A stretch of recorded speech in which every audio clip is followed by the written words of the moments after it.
इतने धोखे मिले हैं ए दिल तुझको कि अब तो अकेला रहना सीख जा। लेकिन मज़े की बात तो ये है कि इंसान को इतने धोखे मिलने के बाद भी वो नए नए दोस्त, वो नए नए लोगों से वो हर रोज़ नए रिश्ते बनाता है, ये पता होते हुए कि पिछली बार उस रिश्ते का अंजाम क्या हुआ था। तो कहीं ना कहीं हमारे मन को ये बात पूरी तरह से समझ में नहीं आई है कि अकेले रहना क्या होता है, अकेले रहना कैसे सीखें। विज्ञान के विकास की वजह से जहां हमें नाना प्रकार की सुख सुविधाएं हासिल हुई हैं, वहीं दूसरी तरफ अगर आंखें खोल कर देखें तो विज्ञान ने हमारा एकांत हमसे छीन लिया है। इतने मनोरंजन पैदा कर दिए गए हैं कि इंसान खुद के साथ वक्त बिताना भूल ही गया है। जब भी उसको खाली वक्त मिलता है वो या तो अपना मोबाइल चलाने लगता है या किसी से बातों में लग जाता है, और इसी वजह से इंसान अपने साथ रहने की कला भूल चुका है।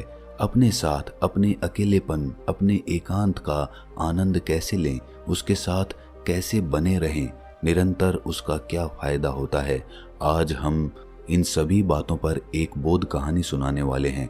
इस कहानी में आपको ये तो पता चलेगा ही कि अकेले खुश कैसे रहें, साथ ही आपको ये भी पता चलेगा कि अकेले रहने के और क्या क्या परिणाम होते हैं। इससे पहले कि आप इस कहानी में खो जाएं, इस चैनल को सब्सक्राइब ज़रूर कर लें। तो चलिए कहानी शुरू करते हैं। सेठ धर्मानंद दिल का बहुत ही संवेदनशील व्यक्ति था। उसके पास किसी भी सुख सुविधा की कोई कमी नहीं थी। इतना धन उसने अर्जित कर लिया था कि उसकी 7 पुश्तें बैठकर खा सकती थीं। लेकिन उसे अपनी धन संपत्ति पर कोई भी अहंकार नहीं था। वो किसी को अपने से छोटा नहीं समझता था। ये उसका एक बहुत ही मुख्य गुण था और इसी वजह से उसके अंदर बहुत ही करुणा भरी हुई थी। और जब भी कोई आदमी उससे कोई मदद मांगता तो वो हरगिज ना नहीं कह पाता था। अगर वो कहना भी चाहता तो भी करुणावश वो उसकी मदद कर दिया करता था। अब लोगों को धीरे धीरे सेठ धर्मानंद की ये संवेदनशीलता और ये करुणा पता चलती गई और लोगों ने इसका फायदा उठाना शुरू कर दिया। अब लोग जानबूझकर सेठ धर्मानंद के आगे दुखी होने का दिखावा करते, एक अभिनय करते, और सेठ धर्मानंद उनकी बातों को सच समझकर उनकी सहायता करता रहा। लेकिन उसके मन को फिर भी तसल्ली थी कि वो ज़रूरतमंदों की मदद कर रहा है। लेकिन एक दिन जब उसके दोस्त ने उसे बताया कि लोग किस तरह उसका फ़ायदा उठा रहे हैं और शहर में किस तरह उसका मजाक बनाया जा रहा है, तो सेठ धर्मानंद के मन को बहुत ही गहरा आघात पहुंचा। वैसे तो सेठ धर्मानंद के बहुत से मित्र बन चुके थे, लेकिन उनमें से कौन से मित्र सच्चे हैं और कौन कौन लोग मित्र होने का दिखावा कर रहे हैं, ये सेठ धर्मानंद के लिए जान पाना बहुत ही मुश्किल हो गया था। वो अक्सर लोगों की भीड़ भाड़ से घिरा रहता था। जब उसको अपने मित्रों और दूसरे लोगों की धोखाधड़ी का पता चला तो सेठ धर्मानंद ने निश्चय किया कि आज के बाद वो अकेला ही रहेगा। वो किसी से ज़्यादा दोस्ती नहीं रखेगा और ज़्यादातर समय अपने साथ ही बिताया करेगा। और इसीलिए अब बाहर के लोग सेठ की हवेली के दरवाजे के बाहर से ही लौटा दिए जाते थे। सेठ के दरबान किसी को भी सेठ के पास जाने की अनुमति नहीं देते थे। लेकिन कुछ समय अकेले रहने के बाद सेठ धर्मानंद का मन ऊबने लगा। अब उसे किसी महफिल की ज़रूरत थी। उसे अपने वो दोस्त याद आने लगे जिनके साथ बैठकर वो जीवन के मज़े किया करता था। लेकिन तभी उसे ये भी याद आ जाता कि किस तरह उसके दोस्तों ने उसे बेवकूफ़ बनाया और करुणा का अभिनय करके उसका कितना सारा धन उससे ले लिया। इसीलिए वो चाहकर भी ऐसे दोस्तों की संगत नहीं चाहता था। लेकिन अब उसका मन अकेले में ऊबने लगा था। इसीलिए उसने अपने दोस्तों से संपर्क ना करके एक सत्संग में जाना शुरू कर दिया। उस सत्संग में ज्ञान की बातें हुआ करती थीं, ज्ञान के उपदेश हुआ करते थे और दूसरों के विचार भी सुने जाते थे। सेठ धर्मानंद को वहां जाकर बहुत अच्छा लगा, उसे बहुत आनंद मिला और वो रोज नित्य रूप से उस सत्संग में जाने लगा और ज्ञान के उपदेश सुनने लगा। सत्संग में अक्सर सेठ धर्मानंद अच्छे अच्छे वक्तव्य पेश करके अपने ज्ञान को भी जाहिर करता था और ये बात किसी से छुपी हुई नहीं थी कि तर्क वितर्क में सेठ धर्मानंद का कोई सानी नहीं है। लेकिन फिर भी सेठ धर्मानंद के मन में कोई भी आनंद की झलक नहीं थी। इतना ज्ञान होने के बाद भी वो अपने अंतर्ज्ञान से एकदम अलग था। इतना बाहरी ज्ञान होने के बाद भी वो अपने अंतर्ज्ञान से एकदम अछूता था और इसी वजह से उसके जीवन में आनंद की कोई झलक नहीं थी। अक्सर सत्संग के उपदेशों में ध्यान पर चर्चा हुआ करती थी। इस पर सेठ धर्मानंद वक्तव्य तो बहुत पेश करते थे, लेकिन उन्होंने ध्यान की तरफ अपना पहला कदम भी नहीं उठाया था। आपको चाहे सेब की सारी खूबी पता हो, सेब दिखने में ऐसा होता है, सेब का स्वाद वैसा होता है, सेब से ये फायदे होते हैं, लेकिन जब तक आप सेब को खाएंगे नहीं तब तक आपको उसका स्वाद नहीं पता चलेगा। यही बात सेठ धर्मानंद पर भी लागू होती थी। वैसे तो उन्हें पूरा ज्ञान था, लेकिन उन्होंने ध्यान का रस, एकांत का रस, अकेलेपन का रस अभी तक चखा ही नहीं था। एक दिन उस सत्संग में एक बौद्ध भिक्षु आ पहुंचे। दूर दूर तक उनकी ख्याति थी। उनके ज्ञान के बारे में प्रदेश भर में चर्चाएं होती थीं। तो आज सेठ धर्मानंद को एक मौका मिल गया था कि वो अपने तर्क वितर्क से उस बौद्ध भिक्षु को पछाड़ देगा और उसके बाद समाज में उसकी और भी इज्जत बढ़ जाएगी। लोग उसको और भी बड़ा ज्ञानी समझने लगेंगे और यही सोचकर वो खुश हो रहा था। तभी वहां पर बौद्ध भिक्षु आ पहुंचा। बौद्ध भिक्षु शांत भाव से चलता हुआ अपने आसन पर जाकर बैठ गया। सेठ धर्मानंद सभी के तर्कों को काटकर अपना तर्क सबसे ऊपर रखते गए। उन्होंने सोचा कि एक बार ये बौद्ध भिक्षु तर्क वितर्क पर उतर आए, फिर देखो मैं इनके तर्कों को कैसे काटता हूँ। तर्क वितर्क होते रहे पर उस बौद्ध भिक्षु ने कुछ नहीं बोला। वो बस शांत भाव से मुस्कुरा रहा था।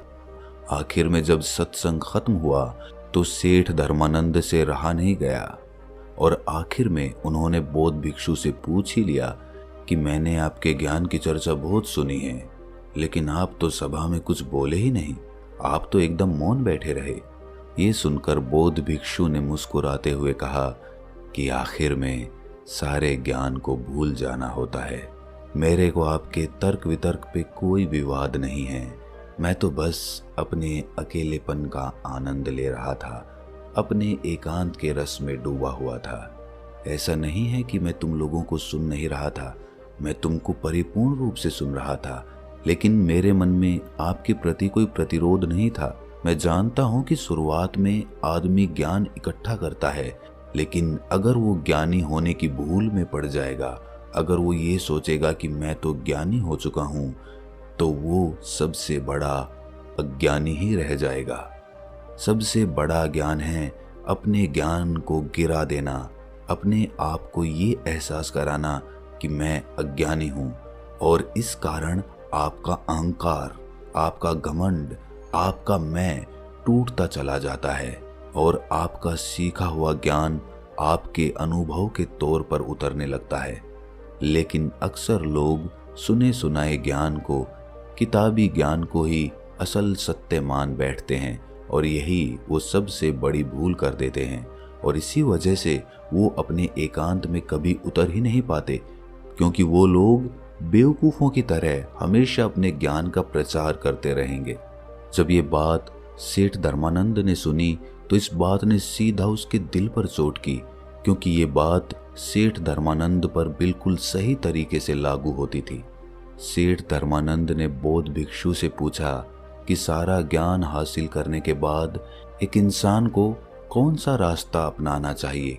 ये सुनकर बौद्ध भिक्षु कहता है कि असली ज्ञानी की पहचान यही है कि वो अपने ज्ञान से उस एकांत तक पहुंच गया है, उसके मन के सारे द्वंद्व खत्म हो गए हैं। जब तुम किसी ज्ञानी पुरुष से मिलोगे तो वो अपने ज्ञान का बखान नहीं करेगा, उनका एकांत, उनकी चुप्पी ही तुम्हें उस ज्ञान का संदेश पहुंचा देगी। जरा सोचो कि इतना ज्ञान होने का क्या फायदा जब आप अपने साथ ही रहना नहीं सीखे, अपने अकेलेपन और अपने एकांत का आनंद लेना ही नहीं सीखे, तो क्या फायदा इतना ज्ञान इकट्ठा करके। जरा दिमाग लगाइए और सोचिए।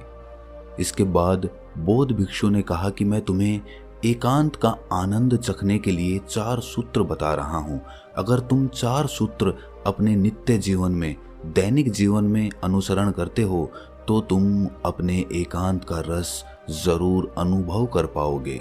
और अगर एक बार तुमने अपने एकांत का अनुभव कर लिया, उसका रस चख लिया, तो फिर तुम्हें अपने मन को खुश करने के लिए किसी मनोरंजन की, किसी वस्तु की या किसी आदमी की कोई आवश्यकता नहीं होगी।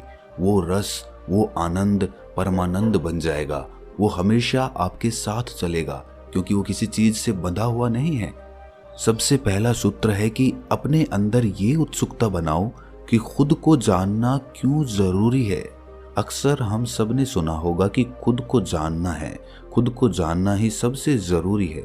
अगर आप इस सवाल को अपने मन के अंदर बिठा लेते हैं तो स्वाभाविक रूप से आप खुद को जानने के लिए प्रेरित होंगे। लेकिन अगर आप यही नहीं जानते कि खुद को जानना क्यों जरूरी है तो आप खुद को जानने की कोशिश क्यों करेंगे। इसीलिए पहले समझो कि खुद को जानना क्यों जरूरी है। ये इसीलिए जरूरी है कि हम अपने आप को जानते ही नहीं हैं। हमने किसी बात पर कोई प्रतिक्रिया दी और कुछ देर बाद उसी प्रतिक्रिया को लेकर हमें पछतावा होने लगा कि मुझे ऐसी प्रतिक्रिया नहीं देनी चाहिए थी, मुझे उनसे कुछ अलग तरीके का व्यवहार करना चाहिए था। आप करना कुछ चाहते हैं, वो करवा कुछ देता है। आप तो गाली नहीं देना चाहते थे लेकिन लड़ाई हुई और आपने चांटा तक मार दिया। आप नहीं करना चाहते थे लेकिन आपसे हो गया। तो ये कौन है करवाने वाला? ये सारे सवाल जब आपके मन में उठने लगते हैं तो आपके अंदर ये उत्सुकता जागती है कि खुद को जानना जरूरी क्यों है। दूसरा सूत्र है कि नाना प्रकार के मनोरंजनों से, सुख सुविधाओं से अपना मन अलग करके उसे ध्यान के लिए प्रेरित करें। जब आप पहला सूत्र समझ लेते हैं कि खुद को जानना क्यों जरूरी है, उसके बाद दूसरा सूत्र आता है। हमारा मन अक्सर नाना प्रकार की सुख सुविधाओं से, नाना प्रकार के मनोरंजनों से घिरा रहता है। अत्यधिक मनोरंजन मन को उबाने लगता है। जब आप बहुत देर तक अपना मोबाइल चलाते हैं तो कुछ देर बाद उससे ही ऊब होने लगती है, वही हमें परेशान करने लगता है। इसीलिए वही मनोरंजन हमारे लिए ऊब का कारण हो जाता है। विज्ञान ने जहां नए नए आविष्कारों के जरिए, उन्हीं आविष्कारों ने इंसान से उसका एकांत छीन लिया है और इसका सबसे बड़ा उदाहरण है मोबाइल। हम एक दिन भी अपने मोबाइल से दूर नहीं रह सकते। जरा एक प्रयोग करके देखना, एक दिन के लिए अपना मोबाइल स्विच ऑफ करके कहीं दूर रख देना और उसके पास आपको जाना तक नहीं है। आप उस एक दिन में परेशान हो जाएंगे। आपको समझ ही नहीं आएगा कि आप क्या करें, आप अपना समय कैसे व्यतीत करें, कैसे बिताएं। तो जरा सोचो, विज्ञान के एक छोटे से आविष्कार, एक मोबाइल ने आपकी जिंदगी को अपने साथ कैसे बांध लिया है। आप ये देख पा रहे हैं, आप ये महसूस कर पा रहे हैं। इसीलिए ऐसे मनोरंजन और ऐसी सुख सुविधाओं से अपने मन को खींचकर ध्यान के लिए प्रेरित करें। तीसरा सूत्र है, खाली रहने की आदत डालो। हम अक्सर जिम्मेदारियों में इतने व्यस्त हो जाते हैं कि खुद के लिए समय ही नहीं निकालते। बचा कुचा समय हमारा मोबाइल ले लेता है और इसीलिए हम अपने आप को जानते ही कितना है। लेकिन जब हम अपने साथ वक्त बिताने लगते हैं तो हमें अपनी प्रवृत्तियां पता चलने लगती हैं। और चौथा सूत्र है, संसार में रहकर अपने एकांत में स्थिर रहना सीखो। हम सांसारिक चीजों से और यहाँ के लोगों से या तो बहुत ज्यादा जुड़ जाते हैं या उनसे घृणा करने लग जाते हैं। ना आपका कोई मित्र होगा, ना आपका कोई मित्र होगा और ना ही कोई शत्रु होगा। आपके लिए सब जीव एक समान है। आपकी दृष्टि सभी जीवों के लिए एक समान है। इतना उन्नत हो चुके हैं कि आप अपनी जिम्मेदारियों का निर्वाह करते हुए, लोगों से मिलते हुए, मनोरंजन करते हुए अपने मन के एकांत को स्थिर रख पाते हैं, अपने मन के एकांत को बरकरार रख पाते हैं। लेकिन यहाँ तक पहुँचने के लिए आपको पीछे पलटकर खुद को जानना होगा, खुद के साथ वक्त बिताना होगा। बेवजह के मनोरंजनों से अपने चित्त को दूसरी दिशा में ले जाना होगा, जहाँ पर उसका मनोरंजन ध्यान के द्वारा होगा। तो आपको कोई भी धोखा नहीं दे सकेगा, क्योंकि कोई भी आपके मन के उतना करीब या उतना दूर नहीं है। आपके लिए सब एक समान है, इसीलिए किसी का भी धोखा आपके ऊपर आघात नहीं करेगा। ये सुनकर सेठ धर्मानंद ने उस बौद्ध भिक्षु के पैर छुए और इन बातों का निरंतर अभ्यास करते हुए उन्होंने वो कला हासिल की जिसे हम कहते हैं अपने एकांत के आनंद में डूब जाना, अपने अकेलेपन का मजा चखना। तो दोस्तों, कैसी लगी ये कहानी आपको कमेंट सेक्शन में ज़रूर बताना, और अच्छी लगी तो इस चैनल को सब्सक्राइब ज़रूर करना। तो